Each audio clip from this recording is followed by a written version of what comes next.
ساری تعریف اللہ تعالیٰ کے لیے، ہم سب اللہ تعالیٰ ہی کی تعریف بیان کرتے ہیں، اسی کا شکر ادا کرتے ہیں، اسی کے حضور میں اپنا سر جھکاتے ہیں، اسی کے سامنے اپنی ساری دعائیں اور التجائیں پیش کرتے ہیں اور امید رکھتے ہیں کہ وہ ہم پر اپنی رحمت زیادہ سے زیادہ عرضہ فرمائے گا۔ محترم ناظرین، گلشن اسلام ہمارے اس پروگرام میں آپ سب کا استقبال ہے۔ رمضان کے مہینے کے بارے میں اللہ کے رسول حضرت محمد صلی اللہ علیہ وسلم آپ بار بار بولتے ہیں، اس کے معنی بھی سمجھ لیجئے، ان پر اللہ کی رحمت ہو اور سلامتی ہو۔ سب کو اللہ کی رحمت و سلامتی کی ضرورت، رحمت و سلامتی صرف اللہ دے سکتا ہے، رسول اللہ کو بھی ضرورت، صلی اللہ علیہ وسلم، ان پر اللہ کی رحمت و سلامتی ہو۔ تو فرمایا رسول اللہ نے کہ رمضان کا مہینہ شہر المواسات، یہ ہمدردی کا مہینہ ہے۔ ہمدردی، درد دل کے واسطے پیدا کیا انسان کو، ورنہ طاعت کے لیے کچھ کم نہ تھیں کروبیاں فرشتے۔ اللہ کی عبادت کرنے کے لیے، اس کا نام جپنے کے لیے، اس کی تسبیح کرنے کے لیے، اس کی تحمید کرنے کے لیے ہزاروں لاکھوں نہیں کروڑوں فرشتے ہیں۔ تو اس شعر میں کہا گیا ہے، علامہ حالی کا شعر ہے کہ انسان کو درد دل کے لیے، ہمدردی کے لیے پیدا کیا گیا ہے۔ اگر آپ کے دل میں ہمدردی نہیں ہے، اگر آپ دوسروں کا دکھ درد دیکھ کر تڑپ نہیں سکتے ہیں، تو مطلب یہ ہے کہ آپ کے اندر ایک انسانی صفت کی کمی ہے۔ جانوروں تک میں ہمدردی پائی جاتی ہے، ایک دوسرے کے ساتھ تعاون کوآپریشن کرنے کا جذبہ پایا جاتا ہے۔ تو درد دل کے واسطے پیدا کیا انسان کو۔ اب دیکھیے رمضان میں کیا ہوتا ہے، 14 16 18 گھنٹے آپ بھوکے پیسے رہتے ہیں، تھک جاتے ہیں آپ، پریشانی ہوتی ہے آپ کو۔ اس سے آپ کے اندر ہمدردی پیدا ہونی چاہیے کہ ہمارے جو غریب بھائی ہیں وہ بھی تو انسان ہیں، ہم کوئی سونے اور چاندی سے بنائے ہوئے انسان اور وہ لکڑی اور مٹی سے بنائے ہوئے انسان تو نہیں ہیں۔ کیا وجہ ہے کہ ہم نہ صرف یہ کہ پیٹ بھر کے کھاتے ہیں بلکہ ضرورت سے زیادہ کھاتے ہیں؟ کیا وجہ ہے کہ ہمارے پاس اتنے بڑے بڑے گھر ہیں؟ کیا وجہ ہے کہ ہماری جیبیں بھری ہوئی ہیں؟ کیا وجہ ہے کہ ہمارے بچوں کو اچھی سے اچھی تعلیم مل رہی ہے؟ وہ انسان نہیں ہیں ہمارے جیسے؟ تو رمضان اور روزے کا ایک مقصد یہ بھی ہے کہ آدمی کے اندر ہمدردی کے جذبات پیدا ہوں۔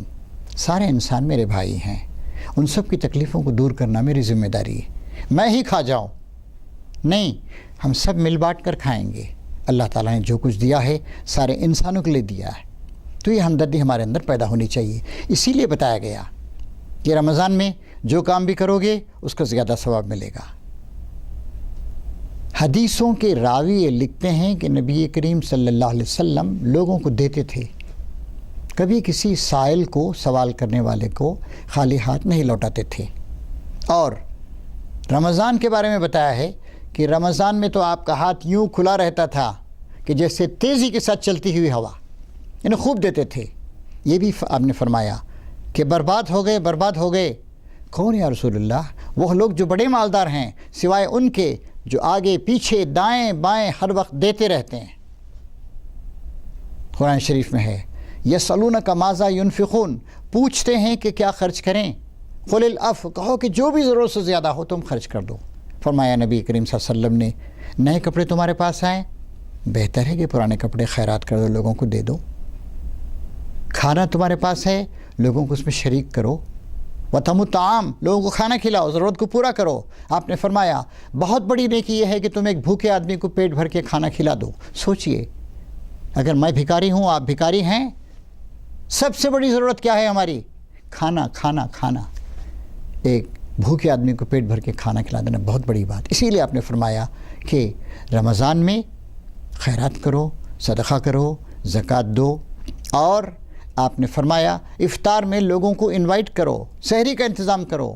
جن کے چولہے بجھے ہوئے ہیں، جن کے پیٹوں میں بھوک کی آگ جل رہی ہے، جن کو اپنے بچوں کو سحری کرانے اور افطار کرانے کے لیے کچھ بھی نہیں ہے، ان کے لیے انتظام کیجیے۔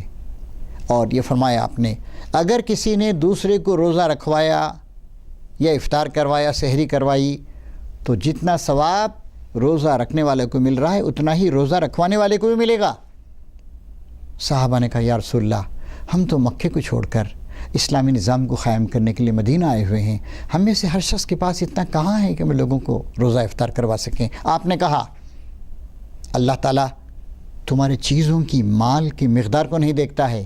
جو شخص کھجور کے ایک ٹکڑے پر کسی کو روزہ افطار کروا دے، دودھ یا دہی کی لسی پر روزہ افطار کروا دے، کچھ نہیں ہے تو ایک گھونٹ پانی پر ہمدردی اور محبت کے جذبے کے ساتھ کسی کو افطار کروا دے، تب بھی اللہ تعالیٰ تم کو جو ہے اس روزے کا ثواب عطا فرمائے گا۔